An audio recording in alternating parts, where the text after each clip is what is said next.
Assalamualaikum warahmatullahi wabarakatuh. Perkenalkan, nama saya Nida Khairiah dengan NIM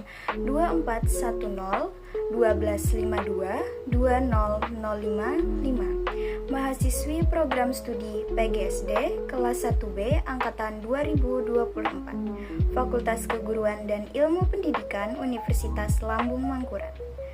Video ini dibuat untuk memenuhi tugas mata kuliah Perkembangan Peserta Didik dosen pengampu Ahmad Riyandi Agusta MPD. Langsung saja kita ke videonya. Dalam kehidupan anak, terdapat dua proses yang beroperasi secara kontinu, yaitu pertumbuhan dan perkembangan. Kedua proses ini tidak dapat dipisahkan satu sama lain, akan tetapi dapat dibedakan untuk memperjelas penggunaannya. Lalu, apa sih sebenarnya pertumbuhan dan perkembangan itu? Jadi, pertumbuhan secara umum adalah suatu proses yang dapat diamati dengan jelas atau bersifat kuantitatif. Misalnya, pada seorang bayi, kita dapat mengamati bagaimana dia tumbuh. Terkhusus lagi, perubahan bentuk tubuhnya. Perubahan bentuk tubuhnya dapat diamati mulai dari tubuhnya yang semakin memanjang dan semakin membesar. Selain itu, pertumbuhan juga cenderung memiliki waktu yang terbatas dan pendek. Biasanya ini dipengaruhi oleh faktor usia dan kemampuan suatu objek tersebut untuk tumbuh. Dapat kita lihat pada manusia dengan umur 21 sampai 25 tahun, ia akan cenderung lebih susah untuk tumbuh. Jadi dapat disimpulkan, pertumbuhan adalah proses yang terjadi pada suatu objek yang bersifat cenderung terbatas, namun dapat diamati secara langsung menggunakan indera seperti tinggi badan dan berat badan. Pertumbuhan juga dapat diartikan sebagai suatu proses perubahan dan pematangan fisik. Perkembangan memiliki sifat kualitatif, di mana perkembangan adalah proses peningkatan keterampilan dan kapasitas untuk dapat berfungsi secara bertahap dan terus-menerus. Contohnya, pada seorang bayi yang awalnya dia cuma bisa tidur terlentang, seiring berjalannya waktu, ia bisa berjalan, bahkan berlari. Nah, itulah yang disebut dengan perkembangan. Faktor-faktor yang menjadi pengaruh pertumbuhan yang kurang normal ada bermacam-macam. Yang pertama, faktor yang terjadi sebelum lahir, seperti kurangnya nutrisi pada ibu dan janin, terkena virus saat berada dalam kandungan, terkena TBC, gondok, dan lain-lain. Yang kedua, faktor yang terjadi ketika lahir atau saat dilahirkan, seperti pendarahan pada bagian kepala pada saat dilahirkan. Yang ketiga, faktor yang dialami bayi setelah lahir, seperti adanya pengalaman traumatik di kepala bagian luar terluka karena kepala bayi atau janin terpukul dan mengalami serangan sinar matahari. Yang keempat, faktor psikologis. Di antara lain ketika bayi ditinggalkan ibu, ayah, atau keduanya. Selain itu, bayi yang dititipkan di panti asuhan, yayasan perawatan bayi, dan lain-lain, sehingga dia merasa kekurangan perhatian dan kasih sayang dari kedua orang tuanya. Yang B, masa kanak-kanak atau karakteristik anak sekolah dasar. Usia rata-rata anak Indonesia untuk masuk ke sekolah dasar mulai dari 6 tahun dan selesai pada umur 12 tahun. Diacu pada perkembangan anak, berarti anak sekolah dasar mengalami dua fase perkembangan. Yang pertama adalah fase kanak-kanak tengah mulai dari usia 6 sampai 9 tahun, dan yang kedua adalah fase kanak-kanak akhir mulai dari umur 10 sampai 12 tahun.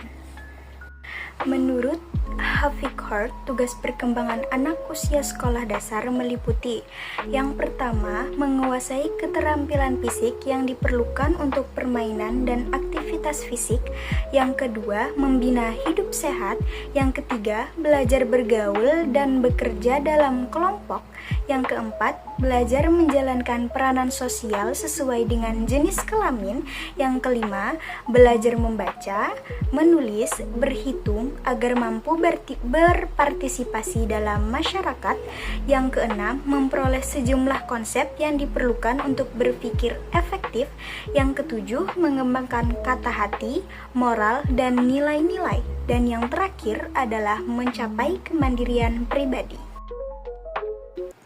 Ciri akhir pada masa kanak-kanak. Ciri akhir pada masa kanak-kanak ditandai dengan label yang berbeda-beda. Orang tua melihatnya sebagai periode tidak rapi karena anak-anak seringkali tidak peduli dengan penampilan dan kebersihan.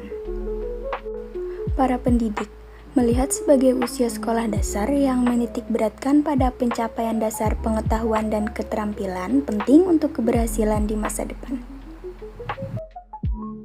Ahli psikologi mengartikan Dari 4 macam. Yang pertama, usia kelompok, di mana anak-anak fokus pada penerimaan dari teman sebaya. Yang kedua, usia penyesuaian diri yang menekankan pada pentingnya mengikuti standar kelompok. Yang ketiga, usia kreatif, yang menentukan apakah anak tersebut inovatif. Yang keempat atau yang terakhir, usia bermain, yang ditandai dengan minat dan kegiatan bermain yang luas. Perkembangan fisik pada akhir masa kanak-kanak. Yang pertama, ada tinggi.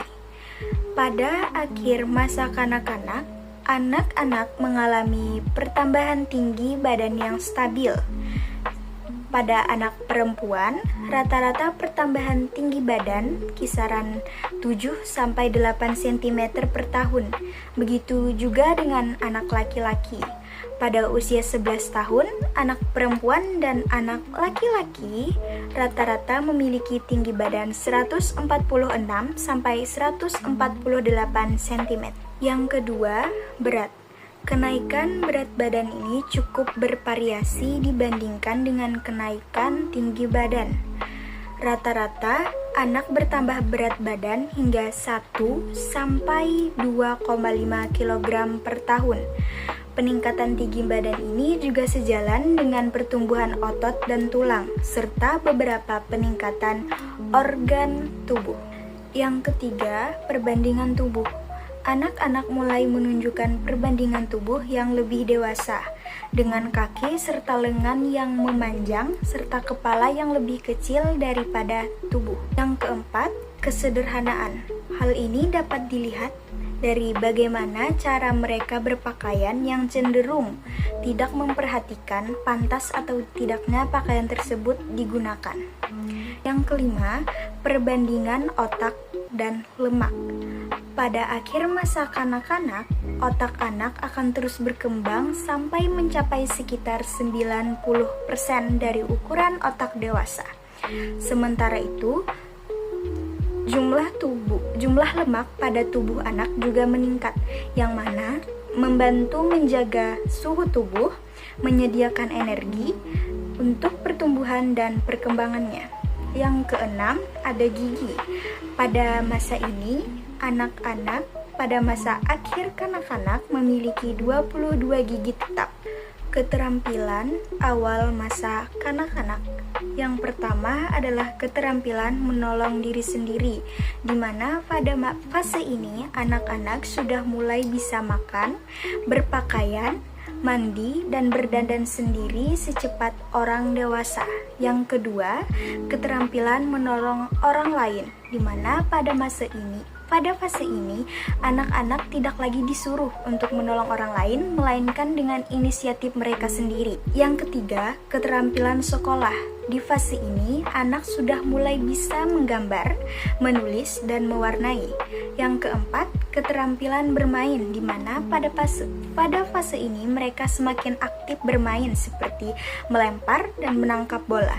Kemajuan berbicara. Bidang-bidang yang mengalami kemajuan antara lain yang pertama, penambahan kosakata. Seiring bertambahnya usia, anak-anak akan mempelajari kosakata baru.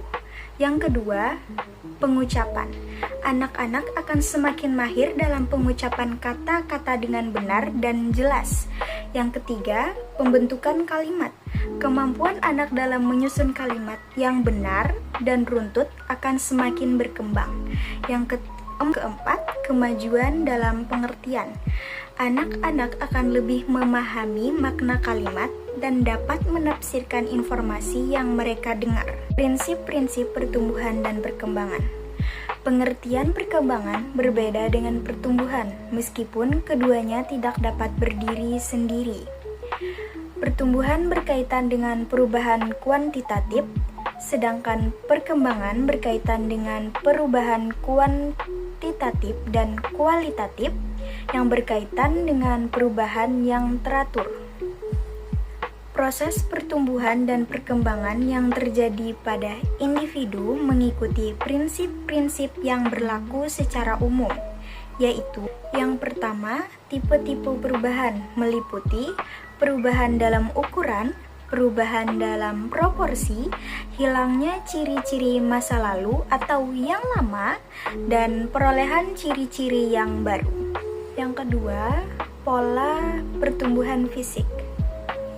Ada dua hukum, yaitu hukum cephalocoidal, yaitu pertumbuhan dan perkembangan dari kepala ke kaki, dan hukum Proimos-distal, yang mana pertumbuhan dan perkembangan terjadi dari pusat tubuh ke bagian luar. 3. Karakteristik perkembangan. Yang A, perkembangan berlangsung dari hal-hal yang bersifat umum ke hal yang bersifat khusus. Yang B, perkembangan itu berkesinambungan. C. Setiap bagian tubuh mempunyai kecepatan pertumbuhan sendiri-sendiri atau berbeda-beda. Yang keempat, selalu ada korelasi antara perkembangan yang awal dan perkembangan selanjutnya. Yang keempat, perbedaan individu. Yang 5, pola perkembangan bersifat periodik. 6, terdapat 7 prinsip perkembangan menurut Horlock 1991. Prinsip-prinsip ini merupakan ciri mutlak dari pertumbuhan dan perkembangan yang dialami seorang anak. Ketujuh prinsip tersebut antara lain, yang pertama, adanya perubahan. Selama proses perkembangan seorang anak, ada beberapa ciri perubahan yang mencolok, yaitu perubahan ukuran atau perubahan fisik yang meliputi tinggi, berat, organ dalam tubuh, perubahan mental.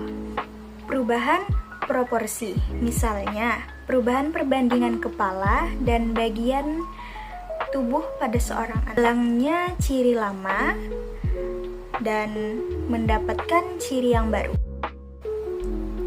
2. Perkembangan awal lebih kritis daripada perkembangan selanjutnya. 3. Perkembangan merupakan hasil dari proses kematangan dan belajar. 4. Pola perkembangan dapat diramalkan. 5. Pola perkembangan mempunyai karakteristik yang dapat diramalkan. 6. Terdapat perbedaan individu dalam perkembangan. 7. Setiap tahap perkembangan memiliki bahaya yang potensial.